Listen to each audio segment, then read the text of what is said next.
Thank you, Nick. He's just saying that because I've been grouchy with planning recently. But, I will say this, we work so closely together, and you all, my community out here, I want to thank you so much for showing up for everything always and being in close communication with me. We try hard to be in close communication with you. This is a project where we're getting a chance to get out here very early on in the process. And so there is a process. And of course, the goal here is that the applicant's team hears your feedback or is able to answer your questions. So don't hold back, but if you leave tonight and then you have a light bulb moment where you have a question, then just reach out to us. We will put you in contact, and we'll also make sure that we keep you in the loop as things move forward. And thank you again for being here. All right, so before we formally get everything kicked off, the way tonight is going to work is I'm going to go over a few planning concepts, do a basic explanation of what the request is that we're here to talk about tonight, talk about a little bit of process and opportunities for public comment. After that, we're going to hand things off to the development team, who are going to give a little bit more detail on what they are proposing to develop on this site. And then after that, we're going to get into the question and answer session. We do have the room until about 7 today, so we're going to try and cut things off around then. Talk more opportunities for public comment in a second. And I think, given the amount of folks here tonight, for the question and answer, I'll let you all stay in your seats, raise your hand, I'll come around with you to the mic, and then we'll kind of do things that way. So, to begin, we are here, well, you are here, hopefully because you received one of these in the mail, community meeting notice.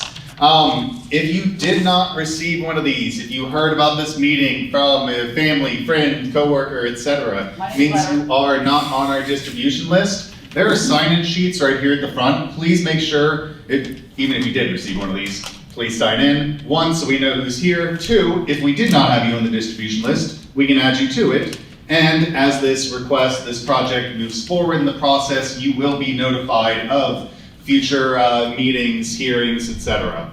So please keep an eye out for the sign-in sheet. So, what are we here to talk about? This is a community meeting, and it's a community meeting for a development application that the county has received. There is a tiny bit of information here in the community meeting notice, and I'll talk about what it is they're asking. So, first of all, we have this lovely piece of property shown right here on the aerial map. It's also the property identified on the meeting notice you all received. And you might notice it looks undeveloped. I'll let the applicant team talk a little bit about the history of the property. But this property is in an area called Horizon West. Hopefully you've all heard of that term. If not, I'll talk about it in a second. So, to start, future land use and zoning. Every property, the way development works in Orange County in Florida, every property has a future land use and zoning designation. Future land use basically sets the general type of use and then how much of that use is appropriate is within the county's vision for future development. You have residential uses up to so many homes per acre, commercial uses, so many square feet of building per area, et cetera, et cetera. And then there are zoning districts, and zoning is where you get the much more specific type of details. You get the specific uses. Is it a Publix? Is it a McDonald's? Is it a single family home? And very specific development standards. Setbacks, how close a structure can be to the edges of the property, how tall they can be, how much parking is required, how much open space, et cetera, et cetera. So Horizon West is a little unique in that it is all of the future land use is village. And what that means is this is a special planning area and what's called a master planned community. A type of master planned community. Once upon a time, up until say the late 80s, all this area was all citrus groves as far as the eye can see. In that time, large property owners out there worked with the county and the state to process what's called the sector plan and the master plan for the Horizon West community. And with that came a conceptual land use map. So the way it works is there are all of these various conceptual land uses that say, what you would build to when you want to develop property. Up until then, the properties still have what they had before, which is the old agricultural zoning. And in Horizon West, and you're ready to develop something, you have to rezone to what's called a planned development. And what that is the negotiated zoning district, whereby a developer, property owner comes in and they negotiate with the county very specific sets of entitlements, what you can build, and development standards, how you can build it on that property. And in Horizon West, with the conceptual land use map, there are certain code standards and requirements and allowable uses that are built into each of those conceptual land use designations. You see a retail wholesale district over here, corporate campus mixed use, garden home district. Those are all the conceptual land use designations when those properties came in to develop. You can see these homes right here. They rezoned as a planned development, incorporated the development standards associated with those districts, negotiated with the county for the rest. So this particular property, you might notice, is open space green belt. And again, I'm going to let the applicant team elaborate on the history and why it has that designation. And what's also very weird, you might notice that this property is already purple, which is that planned development color. It's already a planned development. It is a planned development because there's exactly one use on that property, active use, that has been negotiated, and that's the communications tower, which is why it's very conveniently named right now the West Orange Environmental Resources Recycling Facility and Communications Tower PD. It's a mouthful, very hard to fit on a map. What this applicant is asking to do, they submitted an application to change that designation and change the allowable set of uses and standards for that property. And what they're proposing over here, this brightly colored map, is traditional town center. And the reason they're asking for that, again, I'll let them elaborate on the exact use. I'll call it a recreation use. This particular type of district allows commercial, non-residential, and would also allow that type of kind of recreation, amusement type use on the property. So here's how the process works. Applications come in, and we're at the very early stage. The applications just recently come in, and it goes through a technical review process with county staff. County staff from all the various divisions, you have planning, zoning, transportation, environmental protection, public schools, et cetera, they're all reviewing the application to determine, is it consistent with all of the rules, regulations, policies, codes. Ultimately, when an application gets through that initial technical review process, it's going to move forward to what's called the Development Review Committee. That is a committee made up of senior staff. They're going to make a recommendation.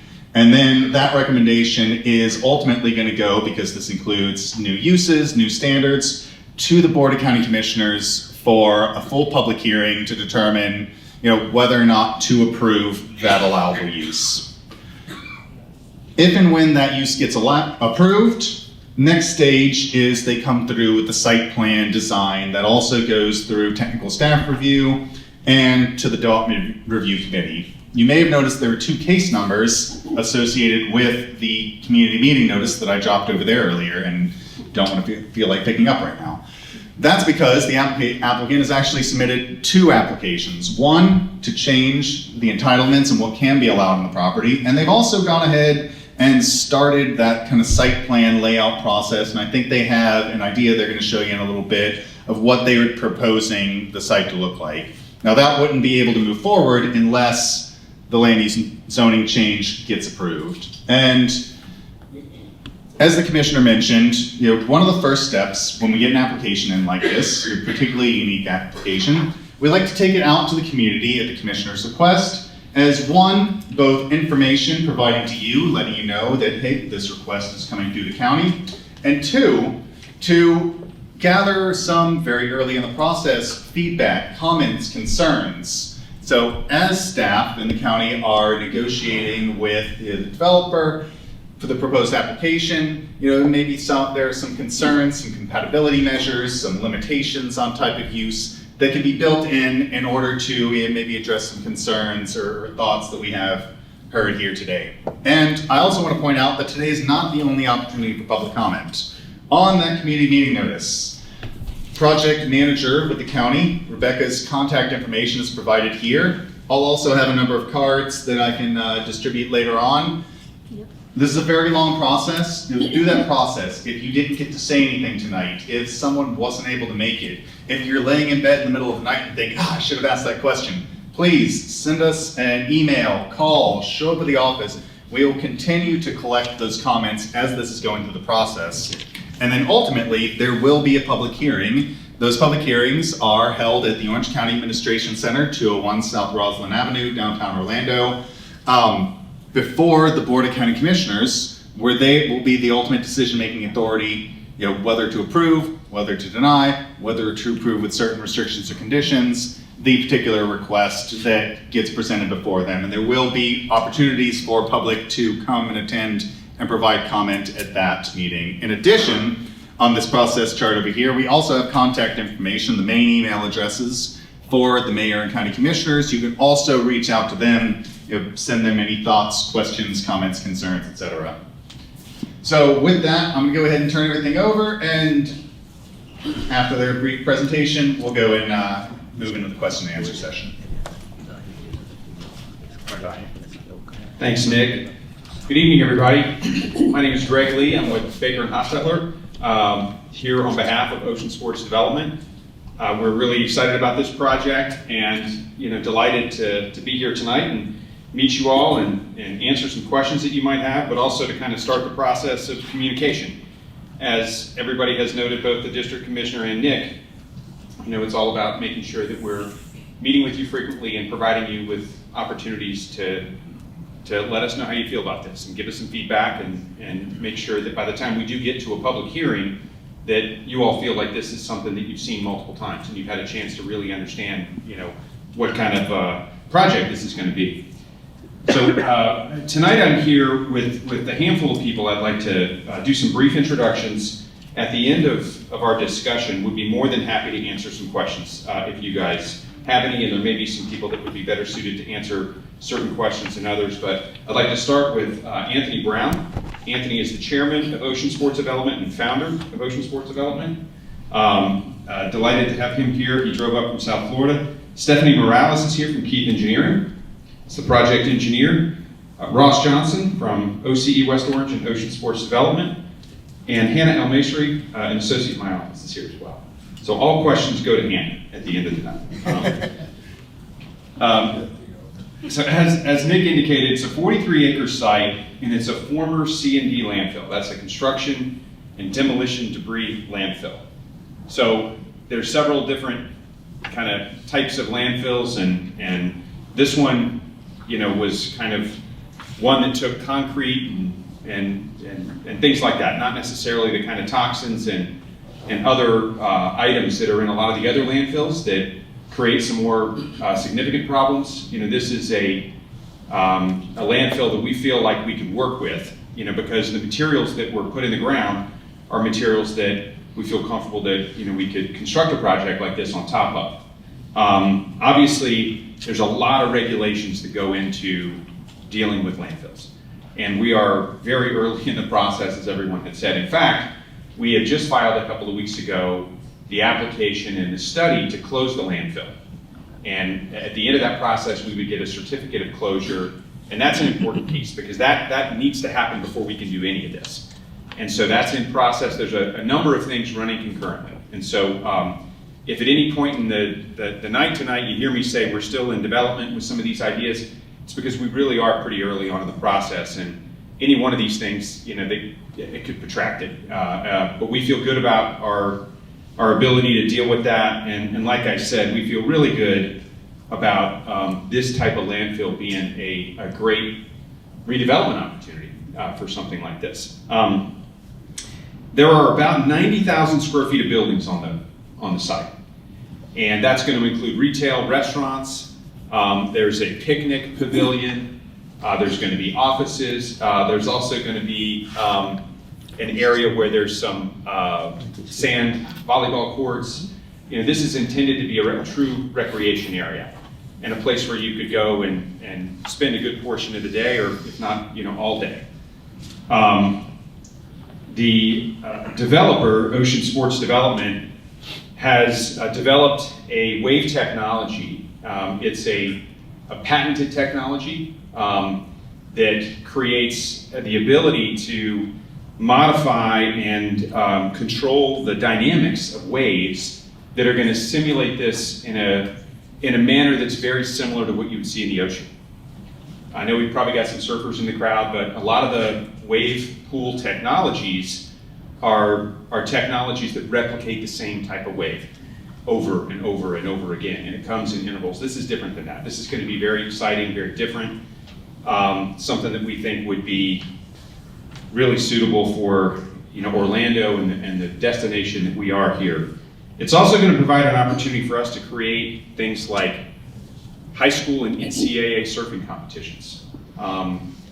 The Olympics have adopted surfing as a sport, and that's a pretty exciting thing, and we're hoping that this is a site that we can hold Olympic trials and see some exciting things like that. I know that we celebrated the Olympic trials for the marathon runners downtown Orlando, which was really a neat thing for the community. This would be a great site to see surfing trials in future Olympics. One of the things that the commissioner was very committed to, or wanted us to commit to, was to make sure that we're containing the drainage on the site, and that's how we're designing the project. So that's something we're going to continue to work with county staff on and the regulators to make sure that that's part of the project. Some of the benefits that we just want to communicate to you all tonight, and we can answer some questions in greater detail. This is a redevelopment project. Redeveloping a landfill is not something that happens every day. We're very excited about that. I think it's great not to have a big piece of property like this just sit undeveloped in the future. And so, this is it's a risk for the developer to come in and want to do something like this, and that's very exciting. It's going to provide educational opportunities to teach children about redevelopment and recycling and those types of initiatives. This is going to generate jobs. It's going to be a big project. It's going to generate tourist development tax. It's going to generate a lot of opportunities for the community. We're going to have a commitment to provide training for police, first responders, lifeguards. The developer is also willing to make a commitment to provide special programs for veterans, first responders, and the underprivileged. So this is not just going to be one of these things that is open and available to people who can buy a ticket. This is something we want to engage the community with and make sure that the community can participate and enjoy the facility. And again, I mentioned environmental science education and initiatives for high school and other students. When you talk about redeveloping sites like this, there'll be a rotating space for local art, sculpture, and surf history. That's something else that I think the development team is very committed to. They're all surfers and have been their whole lives. And then, like I said, creation of competitions and an opportunity for people to get together and use this site as a way to really foster the growth in the sport. So very excited with it. The schedule, as Nick said, is going to take some time. Excuse me. We are early on in the process of our land use approvals. We just filed our applications back in December. We've had some pre-application meetings before that. We've been to the technical review committee, and we haven't gotten to the development review committee yet. All of this has to be vetted together with the environmental team reviewing the site closure, getting feedback from you all, continuing our communication with the commissioner. All this has to happen. There's going to be several technical meetings and several opportunities for staff to talk about our project and provide feedback about access points and setbacks and other things like that before we would come forward to a public hearing. But that will be forthcoming. We hope that could be something that happens this summer. I think that once we get through that, we did want to run the two applications concurrent, because this is such a unique site that if we just came in and said we want to rezone this so that we could have a recreational facility and didn't say anything about what it was, that's not really fair, and that doesn't tell the story. And so we really felt like we needed to come in and show the site plan. And for those of you who want to walk up afterwards, this is kind of our current version of the site plan, where we are right now. Again, still in development. We have a lot of feedback from the county. But we've gotten some, and, this is a sense for what the site layout would look like, something substantially similar to that. So hopefully you'll get a chance to come up and take a look at that, and you can ask us any questions you might have. Once we get our approvals, engineering and permitting, that's something that's going to take several months. We would anticipate getting that completed maybe in early 2025, and hopefully starting construction in 2025. That's the goal. There's a lot going on that has to happen to line that up, but we're committed to this, and we have been for a long time. So, just to double down on what was said, if you put your name on the sign-up sheet, if you have any questions, whether it's now, a week from now, or a month from now, we'll make sure you have our contact information. We'd really like to stay in touch, and I'd like to open the floor and answer any questions that you guys might have, or any comments. All right. Come to you, sir. The one behind you. Hi, thank you. Has a project like this been built elsewhere by this company? We have 4 of them in development. Okay, and then a question for the county. Do you consider that experience at these other locations in your assessments? I don't think anything like this has been, the other or locations are not in the county, correct? They are not. There's very similar technologies that are out there right now. Ours just differentiates in how we can change a wave shape. So it's very similar to the other types of wave pools that have been made, except for those waves are the same all the time. The difference of ours is that we can change the wave shape as it moves. So the basins are all basically the same. So my follow-up is just thank you very much. Thank you. I just would suggest, looking at that experience and just any lessons learned so that they're not, so that we learn from past experience. Absolutely. I can tell you that the project is unique as this. The staff, all those various groups are going to be working very, very, very extensively with the development team to make sure that this makes sense. I have quite a few questions, but I'll ask one so somebody else can ask some other ones. So am I to assume, this is not only a question, this is just for your answer, but it's not.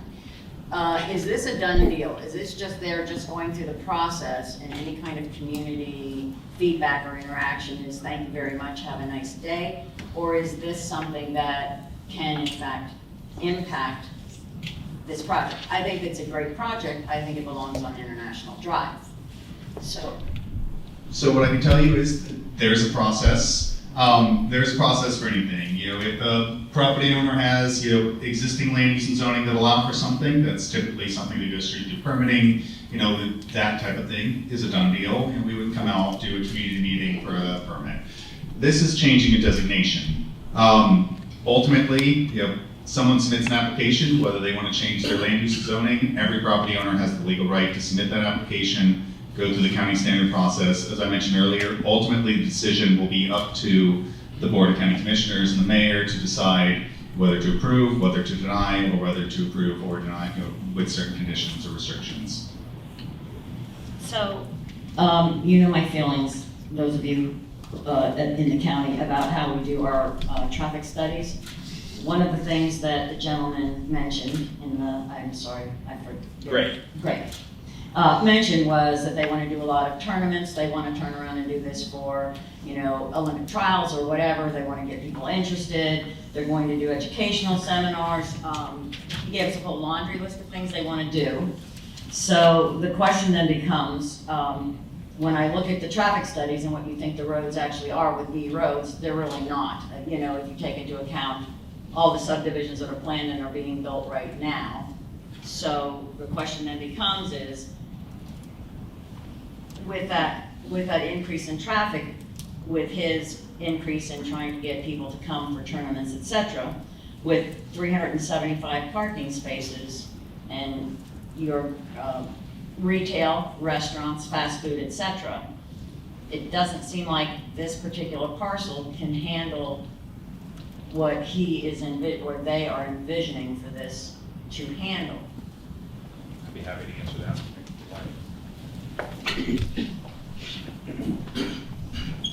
Thank you for your question. So I think there's really kind of two things that the site, if you look at it in two different ways, there would be normal operations for the site and there would be special events. Right now we don't have any special events planned. We'd like to host special events. That's one of the goals, to bring competitions and things like that. But those would be things that would happen from time to time, not something that would be scheduled on a regular interval or weekly interval or monthly interval, something that an Olympic trial would only come along every great once in a while. And those kind of special events and tournaments, it would be great if we could get high school tournaments and things like that there at the site, but much like a high school event at a golf course or something else, you're gonna have some parents that are gonna want to attend and other things.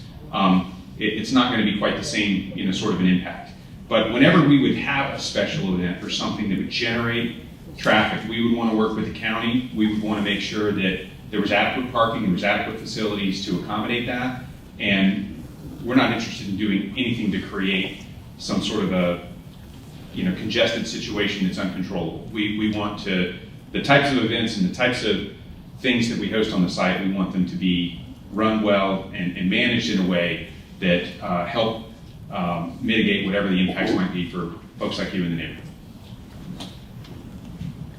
I know you had more questions. I'm going to make my way around. I'll come back to you later. What I will say as I am walking slowly over this way to the next questioner is that, as I mentioned, applications like this, you do have all of our various technical experts in the various divisions, people looking at traffic impacts, overway roadway impacts, parking requirements, etc. So that is all under that technical review process that these applications are going through right now.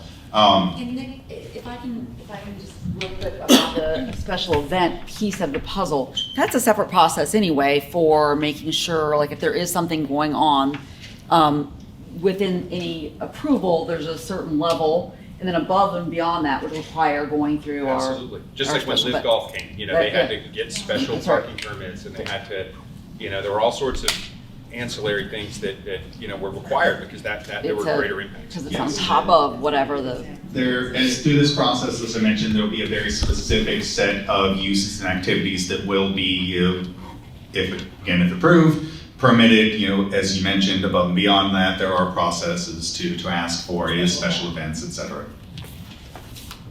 Hi there, my name is Rich Curtis. I live about a mile up the road. I've been keeping an eye on this project since it began. I saw the developers coming in with something other than high-density housing into our area, which I think is fantastic. And relative to the parking and the congestion, a giant park with 100 people in it would seem to be a lot less than high-density housing like we're facing right now. And I've been heavily involved in youth sports for the past 20 years. I've seen it change lives and change communities. In this area in particular, we're sorely lagging on facilities, be them public or private. So to see the county here, I highly encourage you guys to consider this, because if we don't give these young men something to do, they're gonna find something to do. So I appreciate the developer. Again, there's easier ways to make money. Kudos to you for doing something like this. Thanks. Thank you. Thanks. Wow, you stole the words right out of my mouth. I'm going to bottle that because you're absolutely right. Commissioner, good to see you again. So I live in Windermere, Summerport, and I'm so stoked about this project. I can't even stand it. And I'm a surfer, obviously. I grew up on the East Coast surfing. There's only 5 of these in North America. And, I totally understand where the lady over there's coming from with regard to, where does this fit in the travel and tourism product, maybe International Drive. I respectfully disagree with that, because I think what makes this product different is there's not going to be people traveling all over the world to come here to go to this park. There's so much pent-up demand in this area with young people that it's going to, of course, draw from Disney, and it's, of course, going to draw from the theme parks. But there's such a great demand here. Like my son surfs with me.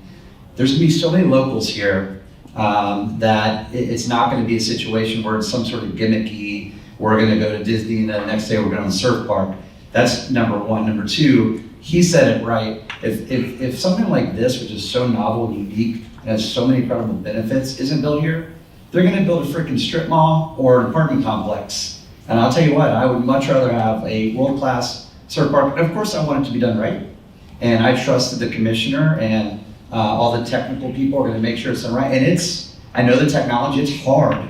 It's really hard. There's easier ways to make money. It's hard. And so if you can pull it off, unbelievable. I mean, it's almost miraculous, and I hope it happens. I'm holding my breath, right? But I just wanted to address that comment, because this is not like every other travel and tourism attraction. This is really, really neat. Okay, so that's one comment. I'm gonna make this quick. The most important question is, how big is the wave gonna be?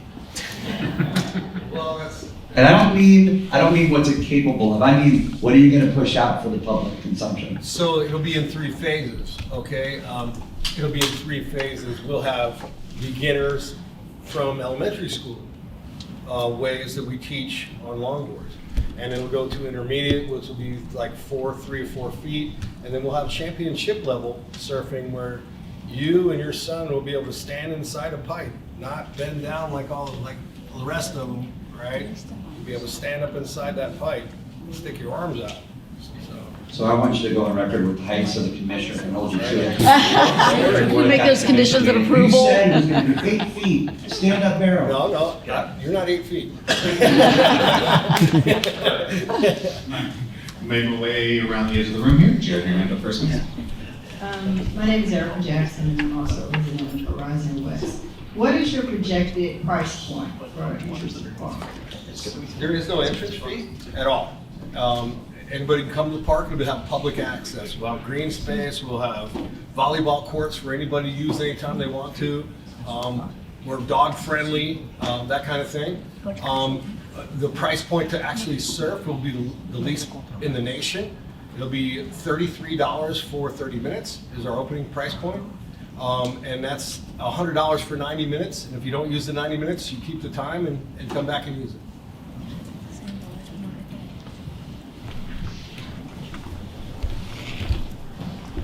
I think we have one over here. Hi, my name's Corey Weitzel. I live on the other side over in Watermark community, right outside out. I'm curious about the jobs. What will this do for our community? How many jobs do we have as far as, are we going to employ kids and everything else? And what does that look like? So we're going to employ kids. Hopefully we're going to employ county employees as well. We'd like our lifeguards to be county certified, county employees. We're estimating probably 250 to 300 construction jobs that would be temporary. And then, in our ongoing operations, anywhere from 80 to 120 ongoing jobs. And then, of course, so if you look at our design, let me just step over here, Greg. Absolutely. If you look at our design, we have an entire side of the park here that's green space, okay?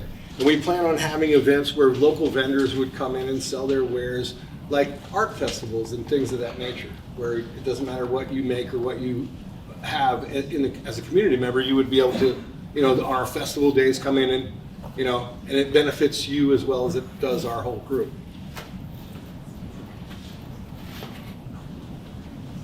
All right, I think we have there. I have a few things, but they're easy. My name's Ariana. I live in Waterloo, down the street. I am curious about the noise level. I imagine the machines that can generate waves like this have to be pretty loud, unless there's some cool technology that I'm not aware of. And it being right across the street from a golf course, while 429 is already loud enough with the cars, what will that, combined with the screaming and the laughing and the splashing and all the things, do to other things in the area when we build our next 27,000 apartments and when we have houses and all the things, and then the golf course as well? What is the noise level going to do? And then I also was curious if you have a rough estimate of capacity, like at its peak capacity. I want to bring the mic up so y'all for that one. She said just a couple quick questions.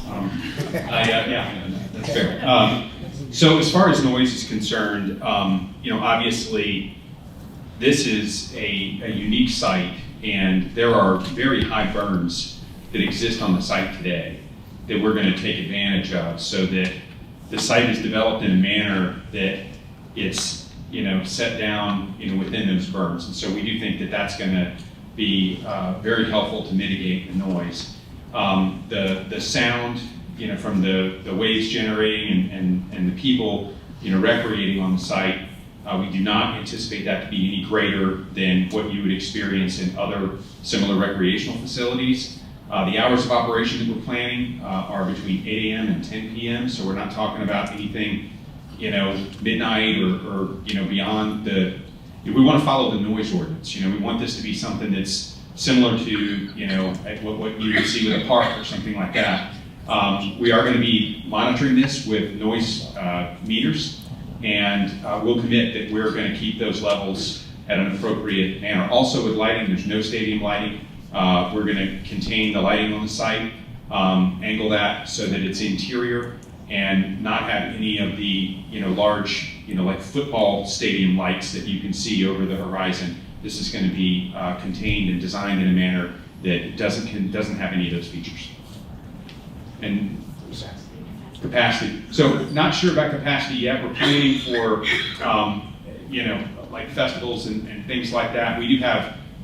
Because of the amount of space and the 90,000 square feet of retail, we've been working with county staff to come up with, how many parking spaces we would need. But there's going to be a limit to the number of people that can be on site based upon what can we accommodate. If we can't accommodate, we'd have to go get a special permit to have parking and make sure that we could get people to and from, like they do when they have special events and stuff like that. So we'll be working, and this is a unique and new project, and there's not a bunch of them in the country to kind of go by. So we're going to be working closely with county staff to make sure that whatever we do, we kind of contain our audience, and we can park and we can serve our audience and not have them parked in the right of way or anything like that. The only thing I would add is that we have the endorsement of the golf course and the Northland. So we've been working closely with them. They're very excited about the project. So to elaborate, just a scotch from staff and county perspective, as these kind of cases are going through the process, staff are looking for two things. One is consistency. Are you meeting all of those rules, regulations, policies that guide this type of development, even one as unique as this? And the other most important one is compatibility, which is how the proposed development can or can't be compatible with the existing surrounding development and community. And we're constantly looking for ways to ensure that whatever the development is in the site, it is the least impactful to the existing folks there. So as Greg mentioned, we are constantly looking for opportunities for sound buffering, ensuring no light pollution and spillover, hours of operation and things are all types of things that are being analyzed and assessed as this is going through that technical review process I was describing earlier. I'm going to continue to make my way around, folks. Hi, my name's Alex, I'm from Waterloo, and just have a bunch of questions, actually, but I'll just ask a couple. First, does the project have sufficient backing as far as, like, are we going to get stuck? Like, my only fear here is that the project is halfway through, and then things change, and then we have a halfway park, you know what I mean? I know that the cost of business changes every day, so is there sufficient backing? Beyond that, one thing that's on the minds of a lot of people in the area I know is that one corner at Avalon and Schofield is a real pain.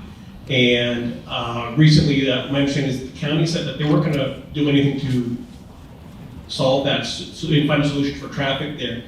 But would a project like this possibly move that needle and get us a better solution, a good solution for traffic there? Because that would draw a lot of people in, and it's a great project, I think. But it's, would something like this be to our benefit in that sense? And then beyond that, why that location? Why us? Why here? If there's only a handful of these parks in the country, what makes this so special for you to build it here? Go ahead.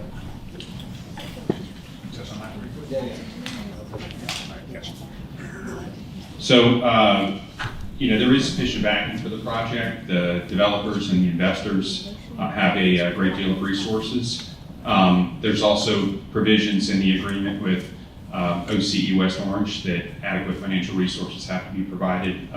So the last kind of final thing is that as far as the county is concerned and getting the landfill closure, there's also financial disclosures tied in with that. So you've got multiple layers of assurances, and I don't think that anybody would allow a unique project like this to proceed without having bonds in place to ensure its completion. So that we're anticipating that and factoring that in as part of the plan. As far as the traffic is concerned, I know that there have been some plans for Avalon and Schofield improvements. Actually, back when we had the last land use application for this site, I believe that there was a proportionate share payment that was paid by the site to help with those offsets. I know we've offered to provide some additional right-of-way or whatever we need to do. I've seen a couple of different, early renderings of some improvements to the roadway system out there that obviously, would be great and I think would help tremendously. And I don't think under we the have certain anybody here circumstances. tonight from traffic, but I do know there was hot off the presses, we are getting an emergency signal there, because there's been, so there's gonna be, Avalon, so there's gonna be an emergency signal. I say emergency, it's a temporary until whatever the final design piece goes in. So, because I know that has been, we all just pray before you pull out there, so, but to the point of what I think we had already had a conversation about looking at that proportionate share piece.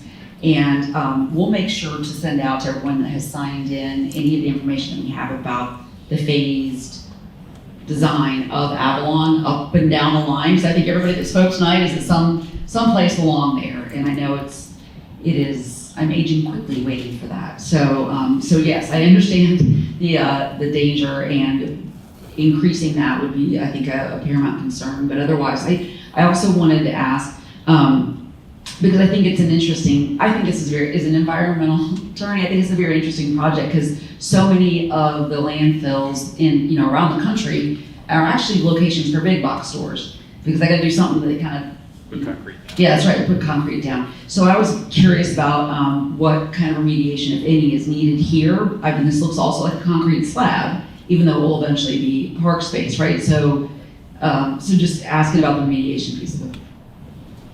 Absolutely. I think some of that is still, in process right now. We've got a very strong engineering team. We've been working with county staff to talk about the depths and the orientation of the improvements on the site. Obviously, there may need to be, some movement of some of the debris that's inside the landfill, but we're trying to, minimize that. And, David Bromfield's in the back of the room, and I don't want to say anything that gets him angry. So, we're going to follow whatever the guidelines are there. But, this is a situation where, I think part of what's exciting and part of the commitment and part of the challenge, Tony Brown has an environmental background, and the concept of redeveloping a landfill and turning it into something that can be a kind of a landmark or a watershed project was what he was attracted to, and finding a use. I mean, I remember when I've been working on this site and working with OCD West Orange for probably a decade, and I remember back then when we were talking about closing the landfill and turning it over to the county, and there were conversations about, well, you could put a horse run out there, or you could put a walking park, or you could put, there was very passive uses and discussions going on. And and this site was sort of propped up right at the time when 429 was being constructed, and they came along shortly after that and said, what, this is an important market. It's a great place, and I'll let Tony talk a little bit about why Orlando, but I think I for one would be excited to see a reuse project like this be successful. Thank you, Greg. To answer your question succinctly, why did we pick this location? We hired the experts in the United States sports facilities companies to guide us as to where the best locations would be to create the most communal impact. And they picked the Orlando market for obvious reasons, #1 tourist destination in the United States. But in secondary, they looked at what are the communal needs for the expansion of the homes in that area versus parks and recreation. So that's why we settled on that site. The third part, and I think is the most important, is that our goal is not just to create a commercial space there. Our goal is to create a commercial space that's used for the education of youth to show them how to redo a brownfield space in a sustainable way. It's not just for sports, it's for education as well, in high school level as well as the collegiate level. I hope that answers your question. If you have more questions directed for us, please submit them, we'll answer them. Absolutely, and as I'm walking back around the edge here, I do want to reiterate what I said, earlier. Lots of you have multi-part questions today. If we do run out of room, do want to reiterate, please reach out to us. We will do our best to get you information. Also, if there are things tonight that we aren't able to answer, we will get you in touch with the folks who will be able to elaborate more, get you those much more detailed answers. Hello, I'm Charles Hassel here in Rising West. First, thanks for the temporary stuff. That's going to do a lot of goodness, Commissioner. Thank you for that. I can know a lot of these. Most of these I'm generally against, but I'm for this project. We've been asking for things to do, and this is going to provide that. We've been asking for less of high-density housing, and so to the planners, to everyone here, it's the first time that we're getting something I think the community wants.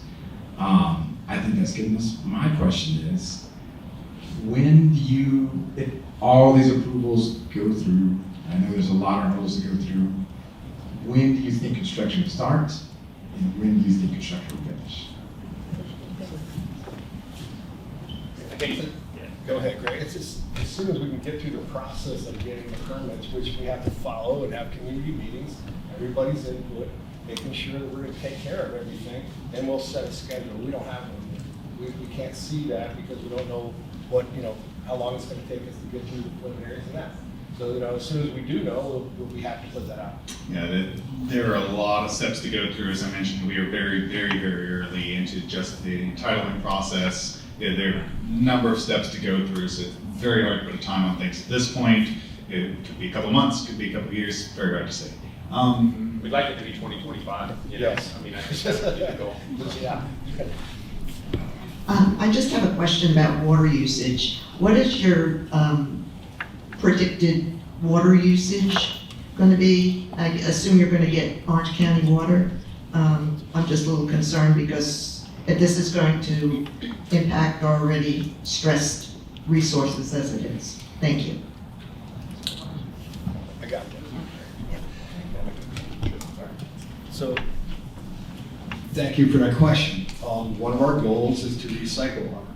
Our goal is not to use the bulk of what we will use in the pool of city water. We have a well on site. We plan on capturing, if you look at the site plan, well, you can't really see them that long, but we have ponds that will capture all the runoff, and we'll have treatment systems that'll be there on the site to use that to capture rainwater, to have makeup water, as well as polished well water to make up the pool. We anticipated exactly what you said. From an environmental standpoint, we didn't see it as a good thing to use city water as makeup. So what we wanted to is use natural resources that are on the site to make that water. I hope that answered your question.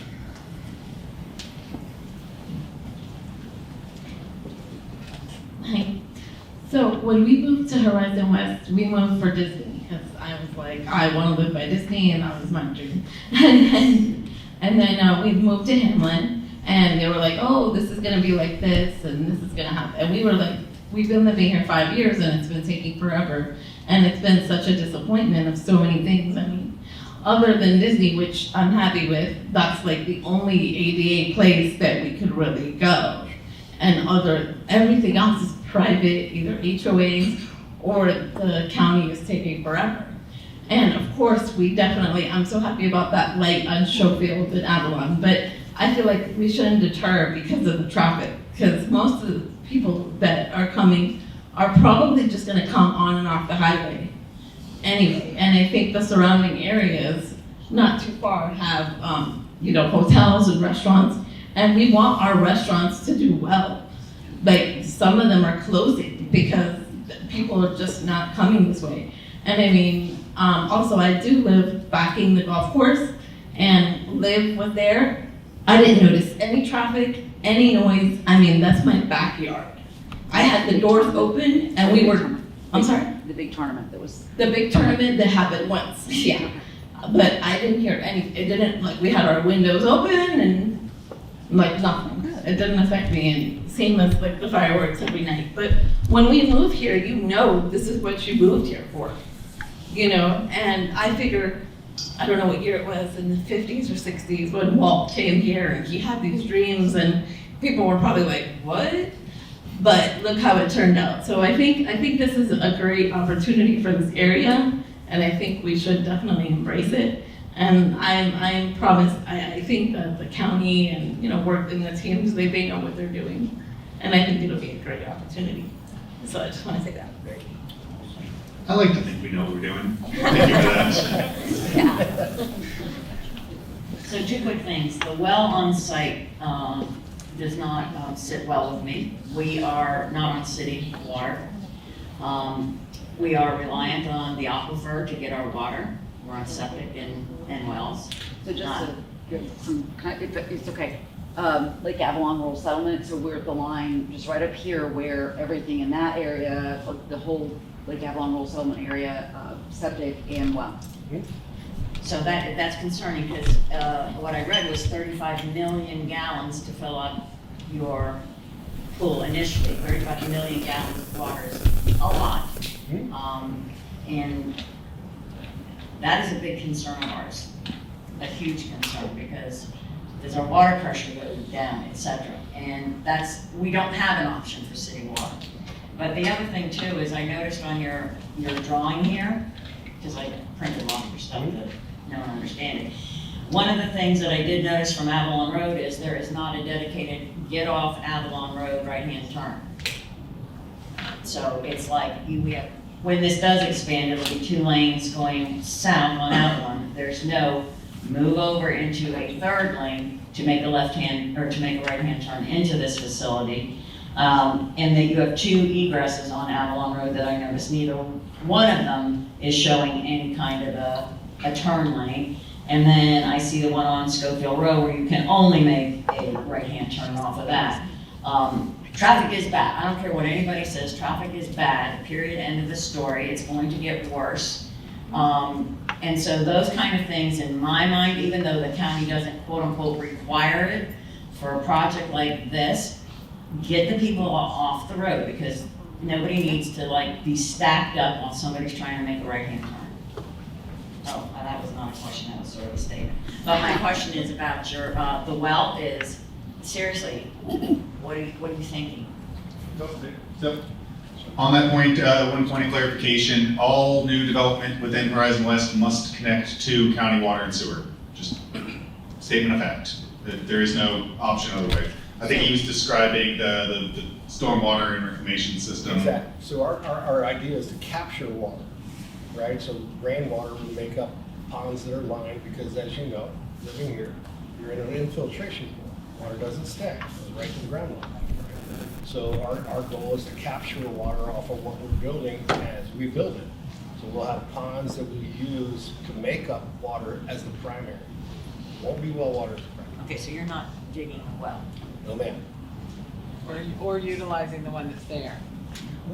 For irrigation. Okay. Right.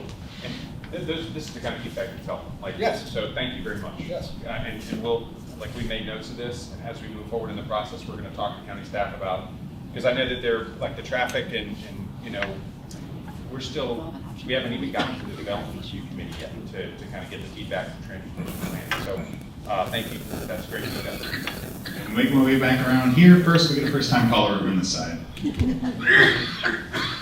It was my understanding, Commissioner, that there are going to be other accesses between Avalon and 27 that are in process, and that's going to help with the traffic somewhat. Is that still correct? So going to Lake County? Yes. So I'm thinking north side. I'm just saying if that'll help alleviate some of this from. I hope so. I mean, New Independence right here is going to connect Fleming's, which is Western Way, and Schofield will also to 27.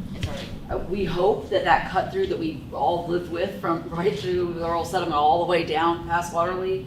Some of those people really are they're trying to get on the other side. So, you know, I'm not a traffic engineer, but I know that their planned access points are all still ready to go. I I keep hoping any day now I'm gonna hear about the Flemings down there on Western Way, because I know that's the one that we've had people just remove fences and start driving through, and I'm like, just wait. Yeah, So hopefully we'll. This is still like a little ways away, and that's still also in process. They're Maybe it'll phased, work and out. we can get out. I've got my staff here. Aaron, raise your hand. Drew, raise your hand.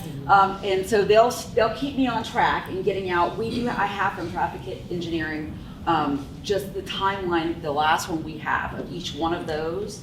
The only one that I would say I know the least about is the one that the Central Florida Expressway Authority is primarily constructing with Orange and Lake County, but I can get information from them about that too, and that's that Wellness Way.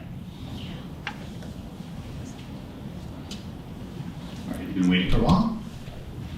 So I know how many residents who live in the area feel about Disney's new affordable housing project.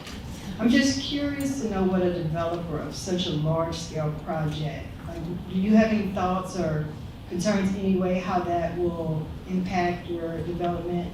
Just to kind of put our minds at ease, because it's, we're hearing so many things about it's gonna, obviously it's a good thing, we need more affordable housing, but, this area was pre-planned as something that is daily seems to be unraveling, and we can't keep up with the community needs because there's constantly something being changed. So, it's just kind of like, you're putting a lot of money into this, but, are there any? It's a complicated project. I know it's a controversial project. We're probably not prepared to take a position on that. He's smart. He's like, I'm not stepping in that. I'm not trying to be rude. I just, Yeah. we were really focused on this, but I know that that's something that everybody's concerned about, and we're sensitive to that.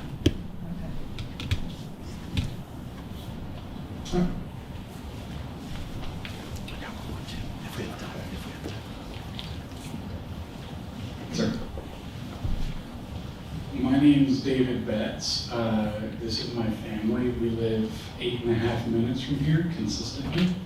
I am a local business owner. I own a barbecue place. And let me preface this by saying I'm very excited about this project coming to our area and creating more jobs and opportunities for young people and more recreation opportunities for everybody. This is going to be a great plus for where we live. That aside, the struggle I face as a small business owner is the fact that on the opposite side of Avalon Road, Boyd Construction has a tight grip on everything that goes over there. They've basically got a monopoly on that side of our community. It is impossible for a small business owner like myself to create, to grow. Unless you're a franchise or a multi-unit operating business, they don't let you even apply for a lease to open a business. With the new surf park coming in, I know you mentioned you'll have opportunities for vendors to come in on weekends and stuff like that. Will there be opportunities for local small businesses to possibly at least like apply for a chance to be a part of this? Absolutely. We're not, our goal is to benefit the community the best. We're not gonna be another strip mall. We're not interested in box storage. It's just not our thing. We think that something like what your family business is what we support. That's, even though our businesses inside our group are large folks, they're all families. And they're very, very attuned to making the greatest community impact they can. So the answer to that is absolutely yes. If you're an operating business owner, you want to be with us, we're definitely going to take a look at you. As we move forward with the site plan and the further development, that's something we can talk about in greater detail. So we know the biggest challenge is going to be environmental, obviously, and then the homeowners that are going to say, not in my backyard. I've loved hearing everybody's perspective, particularly folks that live in the area, because admittedly I live like 3 miles away, but I'm excited about the project. So notwithstanding people in the community that say, not in my backyard, hopefully that's not a deal breaker for this project, because I think it's much bigger than that. But 2 questions. Number one, what really is going to be the biggest challenge? Is it gonna be the mitigation of the landfill in terms of, wrapping that up in a bow and then moving on with construction? Like, what is the number one challenge for the project to actually get to fruition? And then I have another question after to that one. Yeah, I think, right now, we have spent a great deal of time. And, I mean, this started during the pandemic, where we came kind of with the vision. I think they requested a call with me. I had maybe gotten into office for like a week, and I'm like, I'm sorry, what? So this has been a conversation that was really long. I mean, and from my angle, I said, you're gonna have to talk to people in that office. And then at some point, they came to me and said, they're serious about this, and they wanna actually have a conversation about a community meeting. So this has been the last 3-4 years. Yeah, and so we've kind of taken this through a lot of different steps to vet this. And, we are encouraged with the feedback we've gotten from the county. We're encouraged. We've got a great engineering team that's designed a really good project. There's still a lot of work to do. We still have to work through, what it comes down to is, any of the movement of the debris and how do we treat that and how do we manage that. But it's not something that, we tried to have these conversations at a high level for years to make sure that this was something that, the county was open-minded to, that EPD felt like, was workable. And we went back and forth on concepts, and we made adjustments, and we, the nature and the size of the pool has changed. We've really, kind of taken this thing through a lot of preliminary review steps to get it to a place where, we wouldn't be having this meeting if we didn't feel confident this is something that, could come to life. It is, any regulatory process is something that you have to go through. It's uncertain. There's a vote, there's feedback from the community, and we respect that. And but we wanted to make sure that we weren't coming in cold bringing this idea with, with everybody saying, oh my God, how can you get that done? I mean, those are preliminary conversations we've had for years, literally. And my second question, hopefully you're getting substantial payments for choosing a site like that. That would be helpful for the funding. But second question is personal as a server. What's the bottom going to be? Like, what's the material on the bottom? And are you gonna adjust the bathymetry? Like, are you gonna have devices that move the bottom to make that wave? So the bottom, to answer your question, the bottom is landfill liner. Okay, and unlike the pools like the Waco, Texas pool, you surf over 16 inches, our break edge is 4 feet underneath you. So we did that for 2 reasons. One is so we can protect the liner, the second is so we can protect you and your board, right? So we're thinking about that. We wanted it to be something that's inherently thought about and designed for health and safety. Every other technology moves the entire water column. They don't have control over the pool. We use bathymetry where we push water down from a hull. So anybody who's ever driven a boat, as you stop the boat, the wave stops. So we have control over the pool in a way everybody else doesn't. That's the first part. The second part is instead of changing the shape of the bottom to create a wave that's different, we have patents, and we have a company that is Wet Design that makes fountains that are mobile and movable. So what we do is flow water at itself without breaking the surface of the water in order to change the wave shape as the wave displacement goes by. So we can have an unlimited number of shapes. We're not slave to the bottom like every other technology. That's what makes us different. All right, so I have noticed that we are a little bit over in time, but I did promise one more question over here, and then we're going to start closing up after that, folks.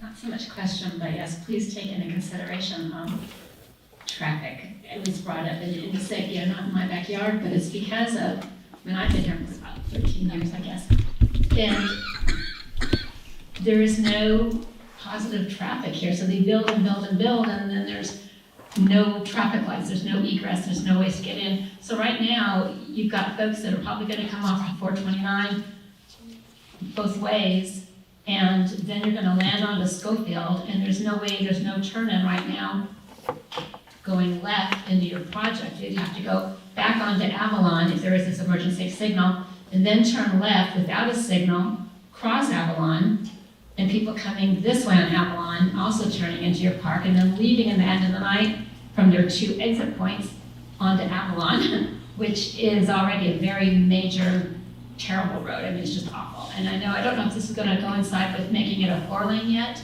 At the same time this is built, if that project will be down there. You've also got the 429, the Schofield exit going to 27 from that location. You've got the new church that's going on across over that way. And so, I don't know, do something kind of like bring up Disney, go into Hollywood Studios. You have that one long road that goes up over everything, and it's just going into the parking lot directly without hitting the surface streets. So if you guys can look into that, because right now, I mean, Orange County, I'm sorry, their traffic just hasn't stepped up to what's going on. Don't apologize to me.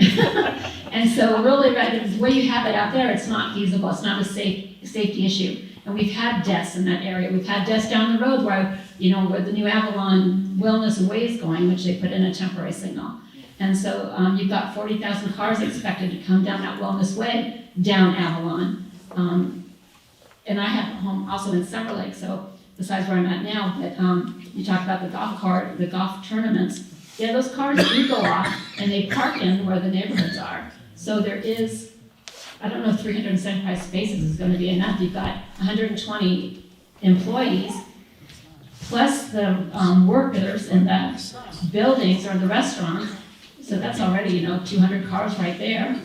I think it's 575 space. And then in the summertime, or even in the winter, but we have thunderstorms. So is there, obviously, you've got people in the water, you're gonna have to have them get out of the water and have some safe location to go to for a while. Those are just kind of some of the things to take into consideration building in this area. Thank you. Thank you very much for that. So we do need to start closing down for the night, folks, but thank you all so much for coming out. This is exactly why we do these meetings.